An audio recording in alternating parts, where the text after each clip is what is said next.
Мына ушундай жаңы техникалар Талас облусундагы айыл өкмөттөргө берилди. Бул жардам Баткен жана Талас областарындагы айылды таза суу менен камсыздоо жана санитарияны жакшыртуу долбоорунун алкагында ишке ашты. Муну министрлер кабинети колдоп, Ислам өнүктүрүү банкы каржылап, Арис агенттиги ишке ашырды. Техникалар Кыргыз Республикасынын министрлер кабинетинин атайын демилгеси менен, Ислам банктын каржылоосу менен Арис аркылуу биздин ошо пилоттук айыл өкмөттөр бар, бул агенттик иш жүргүзгөн. Элди санитария жана таза суу менен камсыздоо программасы менен иштеген айыл өкмөттөрүнө берилүүдө. Бул ушу жазгы жумуштардын башталар алдындагы 3-чү этап менен алынып келип аткан шаймандар. Техникалар таза суу көйгөйүн чечүүдө Арис агенттиги менен иш алып барган 6 айыл өкмөткө бөлүштүрүлдү. Ар бирине 2ден тийди. Бир экскаватор жана бир чакан жүк ташуучу унаа. Мындай колдоого техника жактан аксап турган айыл өкмөттөр ыраазы болушту.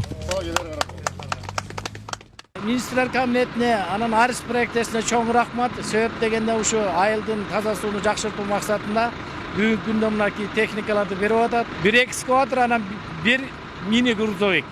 Эки алып атабыз, эки техника алып атабыз. Буюрса элдин кызматына аракет кылабыз, эл үчүн иштегенде. Тапшырылган техникалар 2024-жылы чыгарылган. Эми булар облустун айылдарында ишке киргизилип, таза суу муктаждыгын чечүүдө кеңири пайдаланылат. Белгилей кетсек, долбоордун алкагында айыл өкмөттөр буга чейин да бир катар шаймандар менен камсыздалган.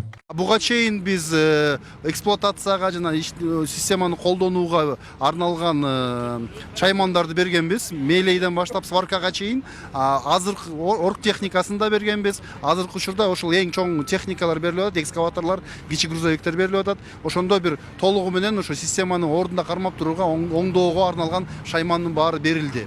Андан сырткары окутуулар өткөрүлдү. Бул айыл өкмөттөр үчүн бекер келип атат, бирок бул Кыргыз Республикасынын министрлер кабинети жагынан төлөнүп атат. Каржылоо жагы бул Ислам өнүктүрүү банкы. Жаңы техникаларды алуу менен облустагы айыл өкмөттөрдүн мүмкүнчүлүктөрү мурдагыдан да жакшырат. Негизги максаты таза суу тармагындагы жумуштарды кечиктирбей, өз убагында аткарып, элге кызмат көрсөтүү. Нурсултан Курманбеков, Кайнар Ормонов, ЛТР, Талас облусу.